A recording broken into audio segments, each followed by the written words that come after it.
You live for challenges like tonight, 4-game losing streak. Here you are on the road against arguably the best team in the NBA. How do you approach this game, and how much do you look forward to it? What's my answer? Probably good, yes. No. What's my answer? How do I approach it? What's my answer? You play every game the same way. I know it. Asked and answered. Russell, you've been asking me that for a year and a half. We need some better questions. You ever get pummeled with questions with reporters that you're like? Oh, yeah, absolutely. I mean, not from me, but from other people. Put those eyes down, Susie. Those eyes got real wide. Hey, Chris, what do you think? I don't know. These people crazy. I don't know. You're getting off first question. Let's do it. We'll get back to Russ in a minute, but first, check out Georgetown commit and viral sensation. That was Mac McClung. Nick's a big fan. Between the legs, big windmill. Listen, I know in 2018 I shouldn't be making comments like this, but I've never seen a white boy dunk like this my whole life. Neither has anyone else. That's why this is such a big story. He's unbelievable. He's going to Georgetown. He's breaking all types of barriers. Good for you, Mac McClung. Oh, barriers. Georgetown used to have a policy, no longer, but it used to exist. To the pros, Kyle Kuzma finishing on the fast break. Look where he takes off from. That's your guy, CC, the Kuz. Kuz, baby. I still need to do my thing in the first time we did this was a lot better. I like Kuz, though. Okay. I can't get it back up to that. The third time around, we'll come back to it, America. America around 8:50 will be better. Boom time. Giannis. All right. Watch it. Giannis. All right. This evoked images of Frederick Weiss when Vince Carter ended his career in the Olympics when he jumped over him. This was close. I actually felt the vibe of this when we were in the Barclays Center across the island. Man. So John McEnroe has a reaction like, well, we're not going to go back to it. Like, what did I just see? You didn't see that on the tennis courts, Johnny Mac. All right. You guys know how when you daydream, you tend to go big? Like, why hit a long three to win it for your rec league when you can dream about getting the pass from Jordan and nailing it to win it? Well, when the Thunder Big Three were put together in the offseason, they daydreamed about this. Last night's performance. Facing the defending champs with a lot of eyes watching, a lot of pundits wondering if they could take them down. They did. Thunder over the Warriors, 38 points from Paul George, 34 points from Russell Westbrook. Warriors, though, have now lost 3 of their last 4, but no reason to worry, says the head coach. I mean, it happens. This season is so long and arduous and happens to everybody, and you go through a rough patch. And so we're in a rough patch, but we'll be fine. We'll get out of it. Let's keep remembering that it's just 3 of 4 games. It's not a huge sample size. But, CC, is it starting to look like the Warriors maybe are a little bit vulnerable?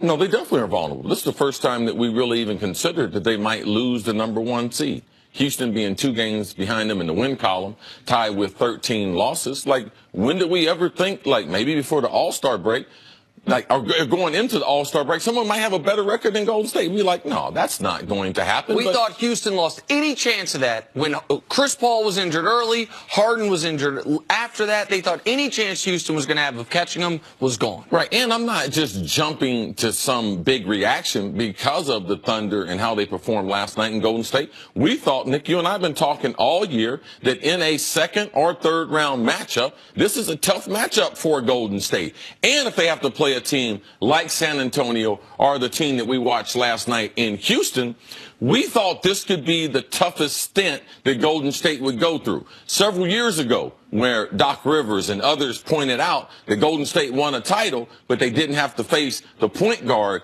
and a lot of other key players in their run for that title. Man, if we stay the way we are now, and Houston, OKC, and if San Antonio can get, this is the toughest top 4 teams that we've seen in the West since I can remember. So it's not only just an OKC thing, it's those other teams too and how they match up. And if Golden State would get, if they drop to the 2 seed, that playing that #7 the first round is a lot tougher matchup than playing the 8. And playing the 3 in the second round is a lot tougher matchup than playing the 4. Even more important. The thing is this, the 3 might be OKC, could be Minnesota theoretically, but also might be the 3 or 4 could be San Antonio with Kawhi back. Like, let's not forget what an important factor them sweeping the Spurs last year was and how good they came out against the Cavs to begin with. I know you believe, and most people believe, they would have won that series anyway. But when the Spurs are up 25 points in early second half of game one of that series with a healthy Kawhi Leonard, it looks like they're going to be in a dogfight of that series where the Spurs were going to have stolen home court. The Warriors are deserved 2 out of the last 3-year champs. Yes. But you can't discount path and injury luck each of those years that have played in their favor and against the favor of their opponents. So now all of a sudden you have an OKC team that, by the way, has had some bad injury luck all of a sudden. Andre Roberson, he, out for the years. The Durant called him the best defender in basketball. OKC was playing very poorly. That's the other thing that needs to be recognized. Not only did Oklahoma City lost 4 in a row, they had lost to Washington without John Wall, to the Pelicans without Boogie, to the Lakers without Lonzo. Like they lost a home game to the Lakers that wasn't even full strength, and then they go in a game they are 10-point underdogs and soundly beat Golden State. A game where Golden State again doesn't take care of the basketball, 25 turnovers. Like, yeah, I mean they can push them. Nick, is there anything to the thought that maybe the Warriors know what they need to do to get to the finals and don't necessarily need to kill themselves every single night? They don't need to finish the season with just 10 losses. They know that it's okay. They don't have to rest on. They can rest a little bit on their laurels. I agree that they're not trying. They're not shooting for 73 wins, and I do agree that they're a team that knows how long the season is. But I also said at the beginning of the year, and boy, oh boy, does it look like it's catching up to Cleveland, and it seems like at least somewhat it's catching up to Golden State. Hard to make 4 finals in a row now.